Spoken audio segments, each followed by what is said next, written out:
বিসমিল্লাহির রহমানির রহিম।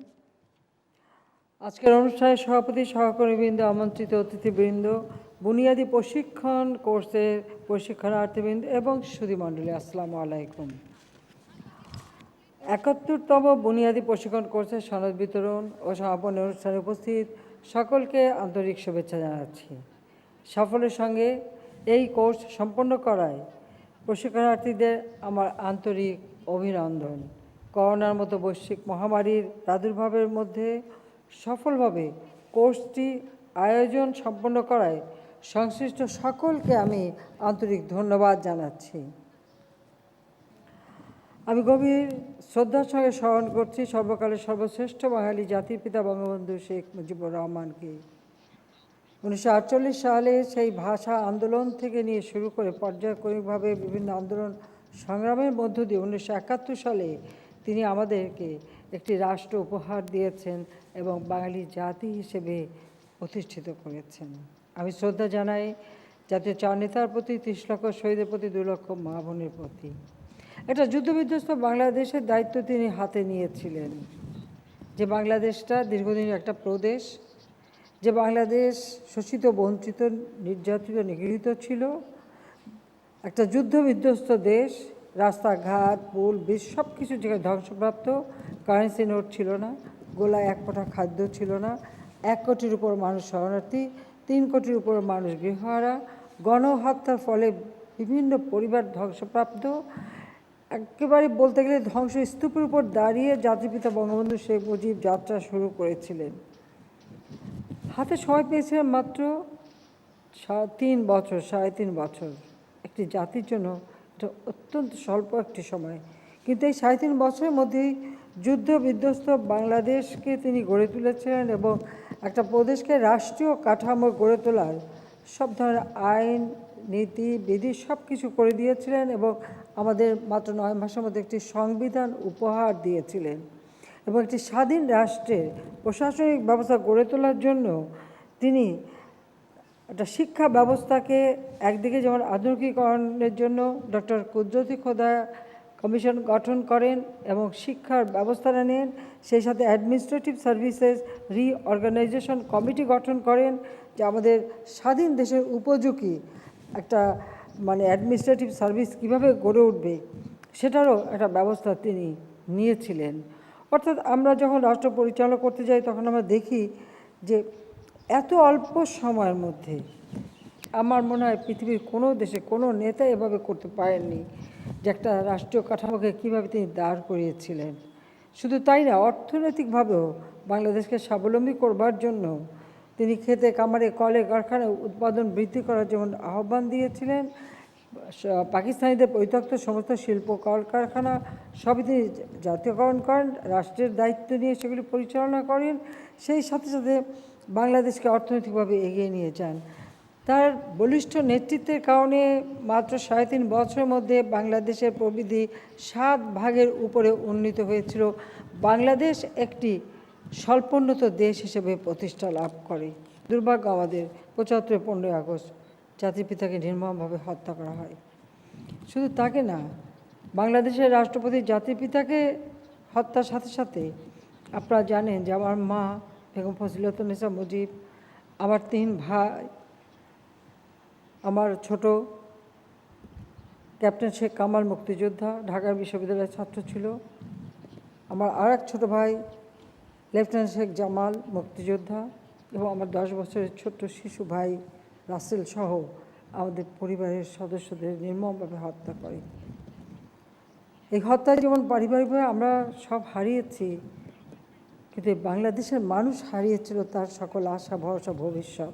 কারণ যে আদর্শ নিয়ে বাংলাদেশ স্বাধীন হয়েছিল, 75 15ই আগস্ট জাতির পিতাকে হত্যার পর থেকে যে হত্যা ষড়যন্ত্রের রাজনীতি শুরু হয়, সংবিধান লঙ্ঘন করে অবৈধভাবে সরকার ক্ষমতা দখলের যে পালা শুরু হয়, তারপরে বাংলাদেশ আদর্শ বিচ্যুত হয়। 21টা বছর সময় নষ্ট হয়ে গেছে একটি স্বাধীন দেশের। এই 21 বছরে অনেক উন্নতি করা যেত, বা জাতির পিতা বঙ্গবন্ধু শেখ মুজিব যদি বেঁচে থাকতেন বেশি সময় লাগতো না, তিনি আরও 5 বছরের একটা পরিকল্পনা নিয়েছিলেন, তার মধ্যে বাংলাদেশ কিন্তু আরও দাঁড়িয়ে যেত। কিন্তু সেই সুযোগটা তাকে দেওয়া হলো না এবং সেই আদর্শ থেকে বিচ্যুত হয়ে বাংলাদেশ যেন একেবারে দিকহারা হয়ে যায়। 21 বছর পর আওয়ামী লীগ সরকারে আসে।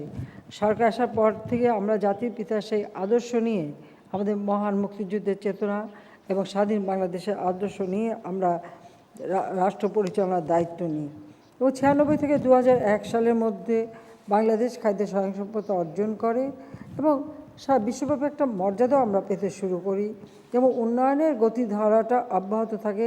দারিদ্র্য বিমোচন, স্বাস্থ্য সেবা মানুষের ঘরে পৌঁছে দেওয়া, গৃহহীন মানুষকে ঘর তৈরি করে দেওয়া, যুব সমাজের জন্য কর্মসংস্থানের ব্যবস্থা করা, শিল্প কলকারখানা চালু করা, কৃষি উৎপাদন বৃদ্ধি করা, নানা কর্মসূচি এবং নিরক্ষরতা দূর করা, স্বাস্থ্যসেবা জনগণের দৈর্ঘ্যে পৌঁছে দেয়, এই ধরনের অনেক কর্মসূচি ওই স্বল্প সময়ের মধ্যেই আমরা কিন্তু হাতে নিয়েছিলাম, যার শুভ ফলটাও দেশবাসী পেতে শুরু করেছিল। তারপরেও 5 বছর সময়, খুব অল্প সময়ের মধ্যে আবার সরকার পরিবর্তন হলো। এরপর আবার 7টা বছর বাংলাদেশের জীবন থেকে হারিয়ে যায়। 2008-এ নির্বাচনে জয়ী হয়ে 9 যখন আমরা সরকার গঠন করি, তখন থেকে আমরা পরিকল্পনা নেই। যেমন আমরা পূর্বেও জাতির পিতা পদক অনুসরণ করে পঞ্চবার্ষিকী পরিকল্পনা নিয়ে রাষ্ট্র পরিচালনার দায়িত্ব শুরু করেছিলাম, ঠিক তেমনিভাবে আবার 2009 সরকার গঠন করে আমরা একদিকে যেমন পঞ্চবার্ষিকী পরিকল্পনা হাতে নিয়েছি, সেই সাথে সাথে 10 বছর মেয়াদি প্রথমবারে আমরা প্রেক্ষিত পরিকল্পনা প্রণয়ন করি 2010 থেকে 2020 এবং অত্যন্ত সফলতার সাথে আমরা তা বাস্তবায়ন করি। জাতিসংঘ ঘোষিত এমডিজিও আমরা সফলতার সাথে বাস্তবায়ন করি। আমরা 9 থেকে এ পর্যন্ত একটানা সরকারে আছি বলেই দেশের উন্নয়নের কাজগুলি ত্বরান্বিত করতে সক্ষম হয়েছি। আমরা 2021 থেকে 2041 প্রেক্ষিত পরিকল্পনা প্রণয়ন করেছি এবং তারই ভিত্তিতে আমরা 5 বছর মেয়াদি পঞ্চবার্ষিকী পরিকল্পনাগুলি একে একে প্রণয়ন করে আমরা বাস্তবায়ন করে যাচ্ছি। আমাদের যে লক্ষ্য ছিল 2008-এর নির্বাচন ইস্তাহারে ঘোষণা দিয়েছিলাম 2021 সালের মধ্যে বাংলাদেশ মধ্যম আয়ের দেশ হবে। আল্লাহর রহমতে আমরা আজকে উন্নয়নশীল দেশে উন্নীত হয়েছি। বাংলাদেশ এখন একটা মধ্যম আয়ের দেশ হিসেবে সক্ষমতা পেয়েছে। আমরা দারিদ্র্যের হার হ্রাস করেছি, যেখানে 41 ভাগ থেকে আজকে 20 ভাগে আমরা নামিয়ে আনতে সক্ষম হয়েছি। প্রবৃদ্ধি আমরা 8.15-এ উঠাতে সক্ষম হয়েছিলাম, কিন্তু দুর্ভাগ্য করোনা ভাইরাস নামে একটি ভাইরাস আজকে সারা বিশ্বটাকেই তোলপাড় করে দিয়েছে। সারা বিশ্বের অর্থনীতি স্থবির হয়ে গেছে, সমস্ত ব্যবসা বাণিজ্য সব কিছুতে একটা বাধা আসছে, কিন্তু তারপরেও আমাদের প্রচেষ্টা রয়েছে যে আমরা এর ভিতরেও কিন্তু আমরা বাজেট প্রণয়ন করে যাচ্ছি, আমরা পরিকল্পনাগুলি হাতে নিচ্ছি এবং হয়তো কিছুদিনের জন্য সব কিছুতে থমকে গিয়েছিল, তারপর আমরা পরিকল্পনা অনুযায়ী প্রকল্পের কাজ আমরা অব্যাহত রেখেছি। কারণ আমাদের লক্ষ্যটা হচ্ছে 41 সালের মধ্যে বাংলাদেশকে আমরা উন্নত সমৃদ্ধ বাংলাদেশ হিসেবে গড়তে চাই। আমি জানি আমার এখন যে বয়স, তাতে হয়তো 41 সাল পর্যন্ত রাষ্ট্র পরিচালনা করা বা বেঁচে থাকার কোনো সম্ভাবনা নেই, কিন্তু আজকে যারা এই যে নবীন অফিসাররা যারা আজকে প্রশিক্ষণ নিয়ে স্ব দায়িত্ব পালনে কাজে যাবেন, আপনাদের উপরেই কিন্তু এই দায়িত্ব করবে। আমি বলবো আমার 41-এর উন্নত বাংলাদেশ গড়বার সৈনিক হচ্ছে আজকের এই নতুন প্রজন্ম, যারা রাষ্ট্রীয় দায়িত্বে যোগ দেবেন এবং এই কথাটা সবসময় মনে রাখতে হবে। আত্মবিশ্বাস নিয়ে, সততার সাথে, নিষ্ঠার সাথে নিজ নিজ দায়িত্ব পালন করতে হবে। সবসময় একটা কথা মনে রাখতে হবে যে বাংলাদেশ আমাদের মাতৃভূমি, আমরা বাঙালি, আমরা যুদ্ধ করে বিজয় অর্জন করেছি, আমরা বিশ্বের বুকে মাথা উঁচু করে সম্মানের সাথে চলব। 75-এর পর সে সম্মান আমরা হারিয়েছিলাম, কিন্তু 2009-এর পর থেকে এ পর্যন্ত নিরলস পরিশ্রম করে সেই সম্মান আবার আমরা ফিরিয়ে আনতে সক্ষম হয়েছি। ভবিষ্যতে যেন আর কখনো এই সম্মান নষ্ট না হয় সেদিকে বিশেষভাবে দৃষ্টি দিতে হবে। তাছাড়া আমি পরিকল্পনা করে যাচ্ছি, যেমন 2041 পর্যন্ত যেমন প্রেক্ষিত পরিকল্পনা করেছি, সেই সাথে সাথে আমরা 2100 সাল পর্যন্ত ডেল্টা প্ল্যান তৈরি করেছি।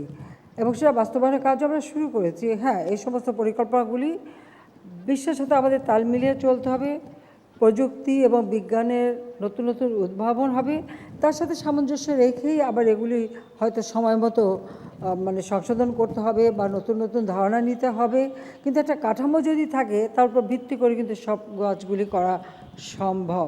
আর আমি তো মনে করি এখনকার নতুন প্রজন্ম এত বেশি প্রযুক্তির বিকাশের কারণে আজকে তাদের চিন্তা ভাবনা শিক্ষা অনেক বেশি অগ্রগামী। কাজে সেগুলি কাজে লাগিয়ে দেশকে এগিয়ে নিয়ে যেতে হবে। সব সময় দেশের মানুষের জন্য যে একটা কর্তব্যবোধ সেটা অবশ্যই থাকতে হবে। কাজে আমরা ডিজিটাল বাংলাদেশের সেই সময় করেছিলাম বলেই কিন্তু আজকে এই যে ভার্চুয়ালি সবার সঙ্গে মিশতে পারছি বা কথা বলতে পারছি বা কাজগুলি করতে পারছি। এটা যদি না হতো তাহলে কী অবস্থাটা দাঁড়াতো। 96 সালে যখন আমি সরকার আসি কারো হাতে কিন্তু মোবাইল ফোন ছিল না, আমাদের ফোন ছিল সব অ্যানালগ, ডিজিটাল ছিল না। আওয়ামী লীগ সরকার এসেই কিন্তু ডিজিটাল ফোন করে এবং মোবাইল ফোনগুলি আমরা বেসরকারি খাতে উন্মুক্ত করে দিয়ে সকলের হাতে হাতে পৌঁছে দিয়েছি। আর এখন তো ডিজিটাল বাংলাদেশ, বঙ্গবন্ধু স্যাটেলাইট 1 আমরা উৎক্ষেপণ করেছি, ব্রডব্যান্ড সমগ্র বাংলাদেশে আমরা দিয়ে দিচ্ছি। এবং অর্থাৎ যোগাযোগটা, তথ্য প্রযুক্তির যে যোগাযোগ সেটা অনেক উন্নতি আমরা করে দিয়েছি বলেই আমাদের কর্মসূচিগুলি আমরা কাজ করে যাচ্ছি। আমাদের জন্য 2020 এবং 2021 অত্যন্ত গুরুত্বপূর্ণ একটা সময়। 2020 সাল জাতির পিতার জন্মশতবার্ষিকী আমরা উদযাপন করার ব্যাপক কর্মসূচি নিয়েছিলাম, কিন্তু করোনার কারণে লোক সমাগম করে সেগুলি আমাদের স্থগিত করতে হয়। কিন্তু আমরা থেমে থাকিনি। আমরা সিদ্ধান্ত নিলাম বাংলাদেশের একটি মানুষও গৃহহীন থাকবে না, ভূমিহীন থাকবে না। যাদের কিছু নেই, জমি নেই, ঘর নেই, তাদেরকে আমরা জমি এবং ঘর দেব। এবং সেটা আমরা শুধু আমাদের না, বিভিন্ন মন্ত্রণালয় এবং বিভিন্ন প্রকল্প, আশ্রয়ণ প্রকল্প সহ অন্যান্য প্রকল্পের মাধ্যমে আমরা সেটা দিয়ে যাচ্ছি। এবং এটা সবাইকে এ দায়িত্বটা পালন করতে হবে যে এই বাংলার মাটিতে স্বাধীন বাংলাদেশ, লাখো শহীদের রক্তের বিনিময়ে অর্জিত বাংলাদেশ, এখানে একটি মানুষও গৃহহীন থাকবে না, ভূমিহীন থাকবে না। আমাদের লক্ষ্য ছিল প্রতি ঘরে ঘরে আমরা আলো জ্বলব। আজকে কিন্তু বাংলাদেশে প্রায় 99% মানুষ বিদ্যুৎ পাচ্ছে। এমন অনেক দ্বীপ অঞ্চলে আমরা সাবমেরিন কেবলের মাধ্যমে বিদ্যুৎ লাইন দিয়ে দিচ্ছি এবং সোলার প্যানেল দিয়ে ঘরে ঘরে বিদ্যুৎ পৌঁছে দিচ্ছি। রাস্তাঘাট, পুল, ব্রিজ সহ অবকাঠামোগত উন্নয়নের ব্যাপক কর্মসূচি আমরা বাস্তবায়ন করে যাচ্ছি। সেই ক্ষেত্রে আমাদের মানে নৌপথ, সড়কপথ, আকাশপথ, রেলপথ সব দিকেই কিন্তু আমরা বিশেষ মানে পরিকল্পনা নিয়ে আমরা এগিয়ে যাচ্ছি, যেন বাংলাদেশের কোনো অঞ্চল অবহেলিত না থাকে। প্রতিটি অঞ্চলের মানুষের জীবনে যেন উন্নয়নের ছোঁয়া পাওয়া যায়।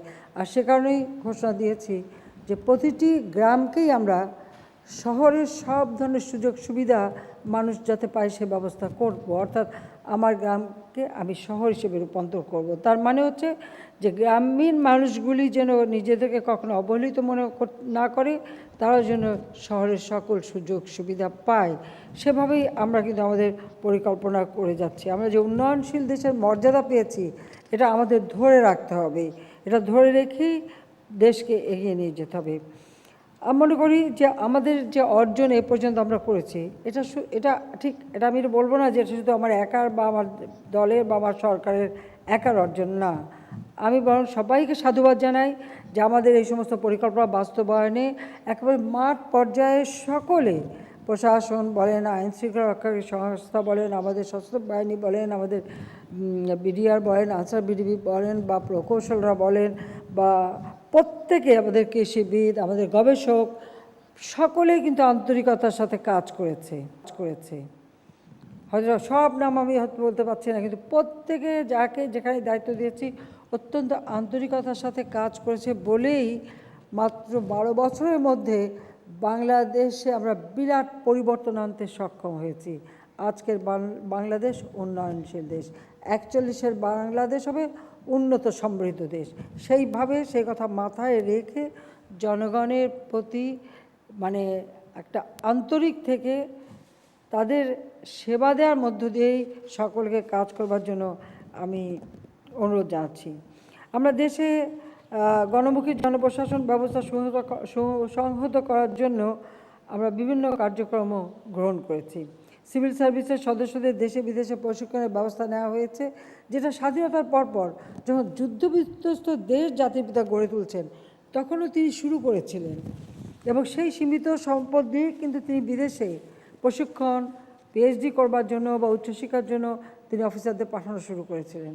৭৫-এর পর সেটা অনেকটা থমকে গিয়েছিল। যাও, আমরা এখন আবার উচ্চতর ডিগ্রি অর্জন, উচ্চতর প্রশিক্ষণ অর্জন এবং মানে বিশ্বের সাথে তাল মিলিয়ে চলার উপযুক্ত আমাদের কর্মকর্তা বা কর্মচারীরা যে হয় সেদিকে বিশেষভাবে আমরা ব্যবস্থা নিয়েছি, এবং আমরা সেখানে ফেলোশিপ দিচ্ছি, বৃত্তি দিচ্ছি, অনুদান দিচ্ছি, যেখানে যেটা প্রয়োজন আমরা সেভাবেই কিন্তু ব্যবস্থা নিচ্ছি। কেন নিচ্ছি? যে আমরা চাই যে বিশ্বের সাথে তাল মিলিয়ে চলার মতন যেন সকলে গড়ে ওঠেন, সেদিকে লক্ষ্য রেখেই আমরা এই কাজ করে যাচ্ছি। প্রশিক্ষণকে আমি সবসময় গুরুত্ব দিই, কারণ প্রশিক্ষণ অত্যন্ত গুরুত্বপূর্ণ, আর প্রশিক্ষণ ছাড়া কিন্তু কোনো কাজের উৎকর্ষ সাধন হয় না। আর বিজ্ঞানের যুগে বা প্রযুক্তির যুগে প্রতিনিয়ত যেহেতু নতুন নতুন ধারা আসছে, তার সঙ্গে সামঞ্জস্য রেখেই আমাদের এগিয়ে যেতে হবে। এই জন্য প্রশিক্ষণের উপর আমরা বেশি গুরুত্ব দিয়ে আমরা প্রত্যেকটা প্রশিক্ষণ প্রতিষ্ঠানগুলির আমরা উন্নতি করবার জন্য ব্যাপক ব্যবস্থা হাতে নিয়েছি, এবং আমরা প্রায় 1000 টাকার কথা বলা বোধহয় ঠিক না, তারপর আমি বলবো যে আমরা মানে এই বিপিএটিসি এটাকে আরও উন্নত মানের করবার জন্য টাকার কথা বাদ দিলাম, আমি টাকার হিসাব বেশি করি না, আমি করি কাজের হিসাব। এর ভৌত অবকাঠামো পুনর্নির্মাণ করা এবং আনুষঙ্গিক সকল ধরনের আধুনিক সুযোগ সুবিধা দিয়ে বিপিএটিসির সক্ষমতা বৃদ্ধি করবার জন্য আমরা একটা প্রকল্প নিয়েছি অনেক টাকা দিয়ে। এই কাজটা যখন শেষ হবে, সিভিল সার্ভিসের প্রায় 2000 সদস্যকে একই সঙ্গে প্রশিক্ষণ দেওয়া যাবে। অল্প অল্প নয়, 2000 মতো যাতে একসঙ্গে ট্রেনিং নিতে পারে, আর ট্রেনিংয়ের সময়টাও আরও একটু বৃদ্ধি করবার আমার ইচ্ছা আছে। এটা মাত্র 4 মাস ছিল, 6 মাস করছি, ভবিষ্যতে আমি আর একটু লম্বা সময় নিয়েই ট্রেনিং দেওয়ার ব্যবস্থা করতে চাই, যেন প্রত্যেকে আমাদের সরকারি কর্মচারীদের আর্থিক সুযোগ সুবিধাও কিন্তু বৃদ্ধি করা হয়েছে। আমি 2015 সালে সকলের বেতন ভাতা এবং অন্যান্য সুযোগ সুবিধা আমি করে দিয়েছি। সেই সাথে সাথে আরও কতগুলি পদক্ষেপ নিয়েছি, যেমন বার্ষিক কর্ম সম্পাদন চুক্তি। খালি কাজ করব বললে হলো না, এই চুক্তির মাধ্যমে কে কতটুকু তার দায়িত্ব পালন করলো সেটাও কিন্তু আমরা যাচাই করে দেখতে পারি, এবং শুদ্ধাচার কর্মকৌশল সেটা আমরা নির্দিষ্ট করে দিয়েছি, এবং নানা ধরনের এই উদ্ভাবনী শক্তি যাদের মাঝে আছে তাদেরকে বিভিন্নভাবে সহযোগিতা করা এবং এভাবে কাজের মানটা বাড়ানো, সেদিকে আমরা যেমন দৃষ্টি দিচ্ছি, সেই সাথে সাথে আমাদের দেশের মানুষ তাদের নিরাপত্তা চিন্তা করে সামাজিক নিরাপত্তার ব্যাপক কর্মসূচি আমরা বাস্তবায়ন করে যাচ্ছি। অর্থাৎ একটি মানুষও না খেয়ে থাকবে না, বিনা চিকিৎসায় মরবে না, প্রত্যেকটা মানুষের জীবনের যে মৌলিক চাহিদাগুলি সেগুলি যেন পূরণ হবে। তাই আমরা স্বাস্থ্যসেবা জনগণের দোরগোড়ায় পৌঁছে দেওয়া, শিক্ষার উপরে গুরুত্ব দেওয়া এবং দেশের উন্নয়নটা একেবারে তৃণমূলে নিয়ে যাওয়া, সেভাবে আমরা কাজ করে যাচ্ছি। কারণ যুগের সাথে তাল মিলিয়ে আমরা চলবো। তাই আমাদের সিভিল সার্ভিসে যারা কাজ করেন তাদের এটাই মনে রাখতে হবে যে দেশের মানুষের জন্যই আপনাদের কাজ করতে হবে। আর বাংলাদেশ আমাদের মহান মুক্তি সংগ্রাম এবং মুক্তিযুদ্ধে দল মত নির্বিশেষে সকল শ্রেণী পেশার মানুষ তারা অংশগ্রহণ করেছে। তাই বাংলাদেশ হবে মানে ধর্ম, লিঙ্গ, ধনী, দরিদ্র কোনো ভেদাভেদ না, মানুষ মানুষই, মানুষকে মানুষ হিসেবে দেখে তাদের সার্বিক উন্নয়নের কথা চিন্তা করে তাদেরকে সমান অধিকার দিয়ে কাজ করতে হবে, এবং সেই মানসিকতা নিয়েই আপনারা জনগণের সেবা করবেন, সেটাই আমি চাই। কারণ দরিদ্র কেউ তো ইচ্ছে করে দরিদ্র হয় না, আর দরিদ্র ঘরে জন্মালেই তাকে আমরা অপবাদ দিতে পারি না, বা কেউ প্রতিবন্ধী বা অটিস্টিক হলেই তাকে আমরা অপবাদ দিতে পারি না। কিন্তু তাদেরকে সাহায্য করা দরকার, যে তারাও সমাজে উঠে দাঁড়াতে পারে, মাথা উঁচু করে চলতে পারে। সেইভাবেই আমরা কাজ করতে চাই, দেশের মানুষের সেবা।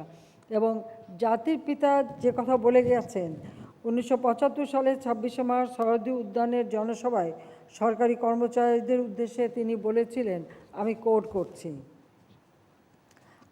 কোট, আপনি চাকরি করেন, আপনার মাইনে দেয় এই গরিব কৃষক, আপনার মাইনে দেয় ওই গরিব শ্রমিক, আপনার সংসার চলে ওই টাকায়, আমি গাড়ি চড়ি ওই টাকায়, ওদের সম্মান করে কথা বলুন, ইজ্জত করে কথা বলুন, ওরাই মালিক, আনকোট।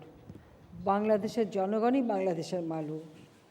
সে জনগণ, সে একেবারে হতদরিদ্র হোক, একজন কৃষক হোক, শ্রমিক হোক, ইভেন একজন ভিখারি হোক, সেও কিন্তু এই দেশের মালিক। অর্থাৎ জনগণই হচ্ছে মালিক। আমাদের সংবিধানের 7ম অনুচ্ছেদেও কিন্তু একথাই বলা আছে যে প্রজাতন্ত্রের মালিক জনগণ। সেই কথাটা মনে করি আপনারা তাদের সেবা দেবেন, এটাই আমি চাই। লোক প্রশাসন এবং মানব সম্পদ ব্যবস্থাপনা সম্পর্কিত বিভিন্ন জ্ঞান এবং জনদরদী মনোভাব উন্নয়নের 6 মাস মেয়াদী বুনিয়াদী প্রশিক্ষণ কাঙ্ক্ষিত ভূমিকা পালনে আপনাদের সহায়তা করবে বলে আমি আশা করি। আমি আশা করব কর্মজীবনের বৃহত্তর পরিসরে ফিরে গিয়ে আপনারা প্রশিক্ষণের মাধ্যমে অর্জিত তাত্ত্বিক ও ব্যবহারিক জ্ঞান ও দক্ষতা যথার্থভাবে প্রয়োগ করবেন। জনসেবা, দেশপ্রেমী মনোভাব সর্বোপরি মুক্তিযুদ্ধের মহান চেতনাকে লালন ও সমুন্নত রাখতে আপনারা উদ্যোগী হবেন। মুক্তিযুদ্ধের আদর্শ নিয়েই দেশকে গড়ে তুলবেন।